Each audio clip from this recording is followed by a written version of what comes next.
tu prépares ton départ pour la Réunion, déjà en train de finir les préparatifs et tu te poses pas mal de questions, 1000 questions sur la voiture, reste jusqu'au bout, cette vidéo, elle est faite pour toi.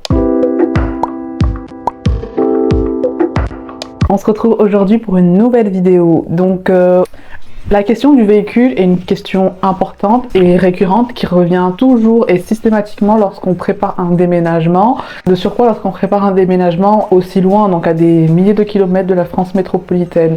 Donc aujourd'hui, on va parler de la voiture à La Réunion, avant d'arriver à La Réunion, une fois qu'on est à La Réunion et quand on veut quitter La Réunion. Je fais un retour d'expérience sur mon vécu. Voilà, si je regarde en bas, c'est parce que j'ai mon carnet, comme d'habitude, pour mes notes, afin de te permettre de prendre la meilleure décision pour toi, parce qu'il n'y a pas de bonne ou de mauvaise réponse. Vous savez, moi je crois pas qu'il y ait de bonnes ou de mauvaises situations. Il y a des points positifs et des points négatifs, et c'est toi qui tranches. Donc on va répondre à plusieurs questions, comme d'habitude j'aime que ça soit bien ordonné. On va parler du budget voiture, ensuite on va parler de la location de voiture une fois sur place, donc à La Réunion. Ensuite on va parler des assurances et enfin on va parler de ma partie préférée, c'est les alternatives à la voiture une fois qu'on est à La Réunion. Concernant d'abord le budget, j'ai pas envie de vous saper le moral, il faut être vraiment réaliste et vous mettre face à ce qui se passe donc en pratique, donc directement dans le contexte. Pour obtenir une voiture fiable où il n'y a pas de réparation, donc évitez d'avoir une grosse poubelle roulante.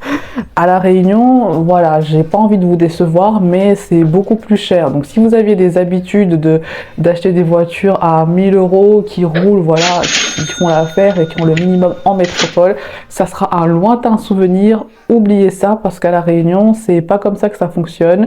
Moi, pour ma part, enfin pour notre part, puisqu'on était à deux avec mon chéri, pour une Toyota Corolla en boîte manuelle classique, le prix d'achat était annoncé à 3900 €. Donc dites-vous quand même pour une 206 ou une Ford, pour avoir une bonne voiture, voilà, faut pas compter en dessous de 2000 €. 2000 €, c'est quand même un budget. Donc, ce que je veux vous dire, c'est que il va falloir trouver un bon compromis. Et pour moi, le bon compromis, pour ne pas l'avoir fait, c'est de ramener votre voiture. Pourquoi? Parce que ça vous reviendra toujours moins cher en faisant un rapport qualité-prix, parce que le prix du transport sera inférieur donc au prix d'achat d'une voiture là-bas. De fait, le même modèle sera beaucoup plus cher et de remettre une carte grise à votre nom et si jamais il n'y a pas le contrôle technique, payer le contrôle technique et les éventuelles réparations, bah, pour moi ça n'en vaut pas le coup. Après, si vous êtes riche ou que vous n'avez pas le choix, bah, si vous êtes riche, mais pourquoi vous regardez des vidéos d'astuces ici là? Non, je rigole, restez jusqu'au bout. Si vous avez les moyens, bah tant mieux pour vous, ramenez votre voiture, c'est une chance que vous avez, tout le monde n'a pas, donc tant mieux pour vous. Après, si vous n'avez vraiment pas le choix, moi ce que je vous conseille c'est de louer, mais on va y venir un peu plus en détail après. Et comme il y a pas mal de départs de retour en métropole, de faire un peu les vautours et de guetter jusqu'à ce qu'une personne soit dans l'urgence, donc il n'a pas d'autre choix que de vendre sa voiture. Et là, on a quand même des prix un peu plus bradés. Mais c'est pas ce que je conseille. Après, on fait avec ce qu'on a, avec ce qu'on peut et selon la situation qu'on a en face de nous. Donc voilà, en ce qui concerne le budget voiture, pour moi, c'est pas en dessous de 2000 € pour avoir quelque chose de correct et de fiable et pas de mauvaise surprise. Et moi, voilà, le conseil que je vous donne, si vous en avez les moyens, c'est de ramener votre voiture tout en sachant que attention, vous ne pouvez pas revendre avant 1 an, donc vous devez la garder pendant 1 an ici, mais après vous retombez toujours sur vos 2 pieds ou sur vos 2 pattes, puisqu'il y a moyen d'avoir un retour sur un investissement quand vous allez vendre et que vous allez partir à la métropole, si vous vous y prenez suffisamment à l'avance. Voilà. Pour la location de voiture, pour votre arrivée, c'est quasi incontournable. Sauf si vous ramenez directement votre voiture avec vous, et même là il y a un délai où ça arrive au port, vous êtes déjà là et la voiture n'est pas encore arrivée, sauf si vous avez un timing du feu de Dieu, et dans ce cas tant mieux, mais dans la pratique c'est pas comme ça que ça se passe. Donc vous faites votre marché, hein. Il y a beaucoup de sites en ligne déjà, à l'aéroport Roland-Garros, il y a pas mal pas mal d'agences de location de voitures, des grands noms que je ne vais pas citer. Pour ma part, je suis passée avec une agence de location à côté de l'hôpital Sainte-Clotilde et ça s'est super bien passé. Donc j'en ai déjà parlé dans ma vidéo principale, je vous mettrai les éléments en barre d'informations. N'hésitez pas à les farfouiller par là-bas parce que j'ai eu une bonne expérience et il y avait de bons conseils, le service était satisfaisant. Donc je trouve tout à fait normal de leur rendre leur mérite et de faire de la pub, de la bonne pub quand ça se passe bien. Voilà, après il y en a pléthore hein, pour les voitures de location. Juste j'aime pas les grands noms parce que je trouve qu'ils chipotent beaucoup pour au moment de l'état des lieux en fait, pour la moindre égratignure, pour vous sucrer votre caution parce que oui, lorsqu'on loue des voitures, il faut laisser un chèque de caution. Il y a ceux qui encaissent, il y a ceux qui n'encaissent pas, voilà. Donc ça c'est également une étape incontournable et tout ce que je peux vous dire c'est de faire votre marché sur internet pour choisir celle qui vous correspond le plus. Et si ça vous intéresse de savoir l'agence de location par laquelle je suis passée, n'hésitez pas à regarder en barre d'infos. Ensuite, on va parler de l'assurance. C'est aussi une question qui revient pas mal puisque la plupart des assurances en métropole n'assurent pas les voitures à La Réunion. Donc, mais c'est le cas aussi pour le logement. Moi, par exemple, j'étais assurée dans une assurance X. Une fois que j'ai déménagé, ils proposaient pas ça sur La Réunion. Donc, vérifiez avec votre assurance s'il couvre aussi la protection de la voiture dans les dom-tom et spécifiquement à La Réunion. Mais si c'est pas le cas, il va falloir donc que vous souscriviez à une nouvelle assurance locale. Et moi, je suis passée aussi par une assurance que je mettrai en barre d'infos avec qui, voilà, c'était correct en fait. Et sinon, les gens passent aussi par Prudence Créole. Donc, c'est les deux noms donc, qui reviennent souvent et que je peux vous conseiller. Donc, la particularité aussi, c'est que je trouve que c'est un peu moins cher. Les assurances, aussi bien auto qu'habitation, sont un peu moins chères à La Réunion.